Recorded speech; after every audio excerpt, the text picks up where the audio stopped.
would you do for love? Well, if you're me, you would agree to go with your newlywed husband on a hunting trip to Colorado in the fall. This is something I'd never done before. I've never shot anything, never caught anything, never skinned anything, I am not afraid to get my hands dirty. I worked at a ranch, in Colorado in college.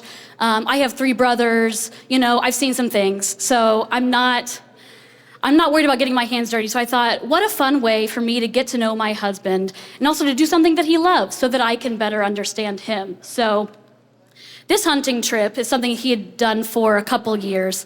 And it requires a 2-day road trip from Leesburg, Virginia to Hugo, Colorado. So my husband and I packed up his massive Ram. He's got a camper on top, so we were set for where we were gonna sleep every night and loaded everything up.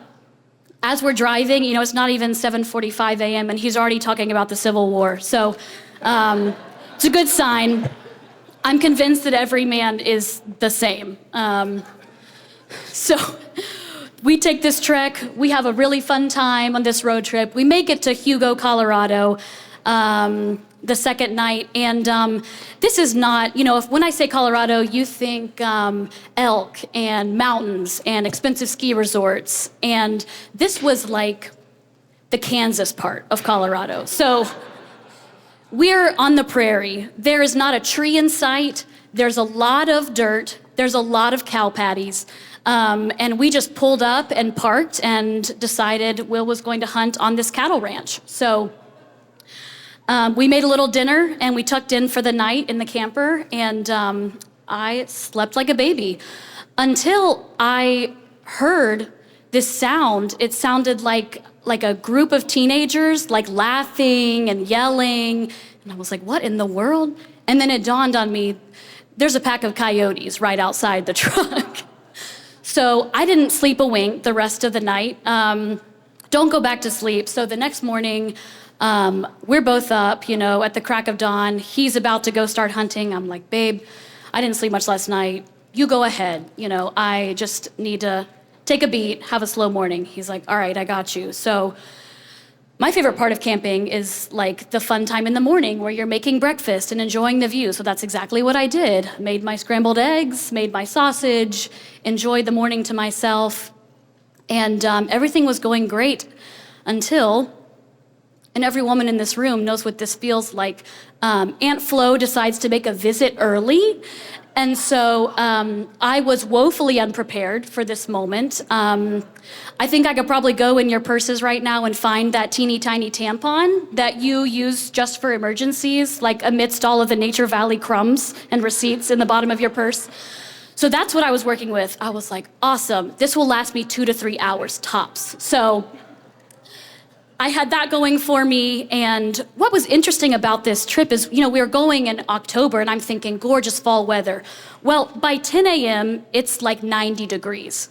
Very unseasonably warm for Colorado. So I'm by myself at our campsite, just on the struggle bus, and the weather starts to turn up. I'm sitting, in a camp chair. I've got my Kindle. I'm trying to enjoy myself, read my little romance novel.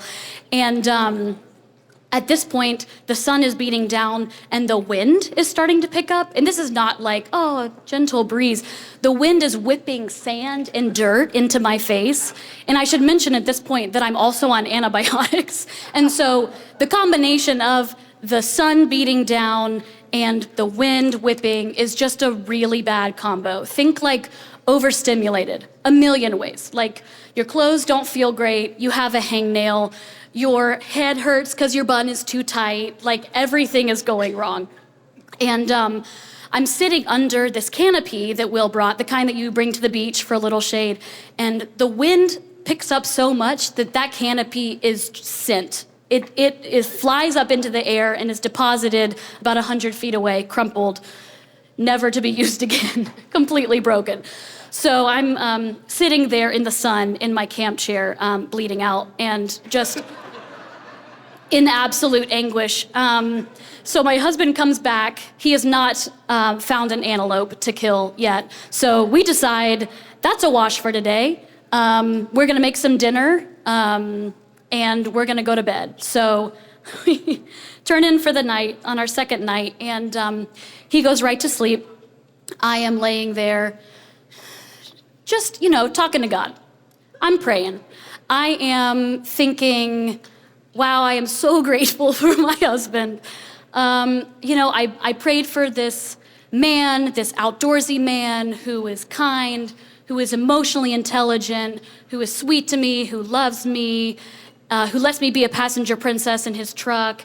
And all these things are true, then why am I miserable? So I don't sleep very much that night.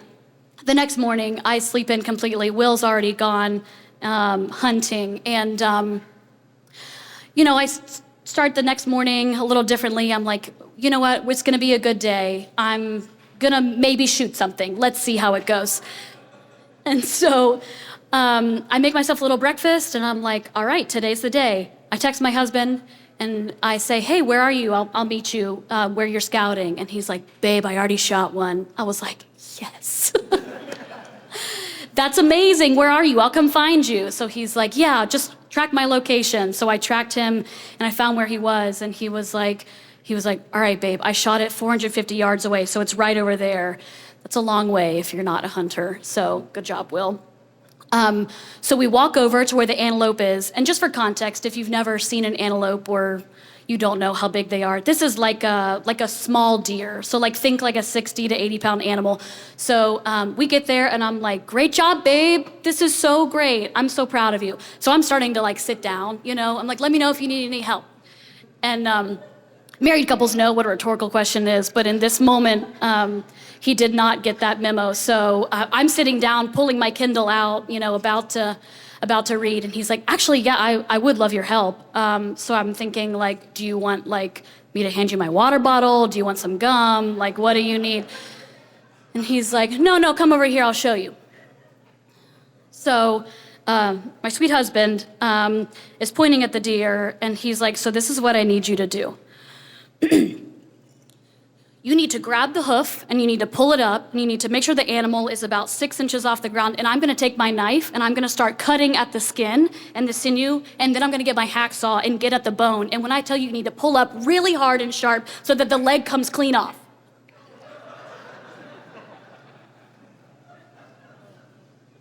I think everyone in here has a different superpower, and that's amazing. And I will tell you that my superpower is the power of disassociation. My mind and my body can be doing totally different things at the same time, and they do not connect. They're like, whatever, it's fine, we're doing this. And so that's what I did. Okay, so picked up the hoof, Will does his thing. We take that hindquarter, then we take the other hindquarter, and then we move, then we get the other legs. So the animal is legless, and we've saved all that meat. And then he's like, all right, babe, next. How's the dinner, by the way? Everybody enjoying your dinner? So good, those truffle fries. So he tells me, all right, now I need to grab the head. You need to pull it up so that I can get at that back strap. So just make sure the spine is really level and up here. So, okay. Move the animal, the head up, and he's just cutting out the back strap, and I'm like, this is a normal Tuesday. And we get all the meat and throw it in bags, and he puts it in his pack, and all of a sudden we're done. That's the hunt. And so we're walking back, and he's like, babe, just one thing. I think when I was back there, I sat in a cactus. And I was like, is this what I think it is? He's like, yeah. So had to pants him in the middle of the prairie, just pull down the brief and pull out my purple tweezers and just, pluck every single spine of that cactus out of his butt cheek to make sure that he could sit on his throne and not be in pain. So we get everything in the truck, and we are done, and we decide we're gonna speed away back to civilization and to feminine products. We've had a lot of adventures in our first year of marriage. Our anniversary is actually next week, so it's been a fun time.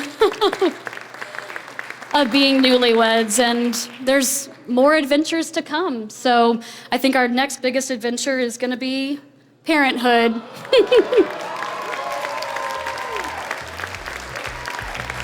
We've got a great show for you tonight. Everyone enjoy a beer for me.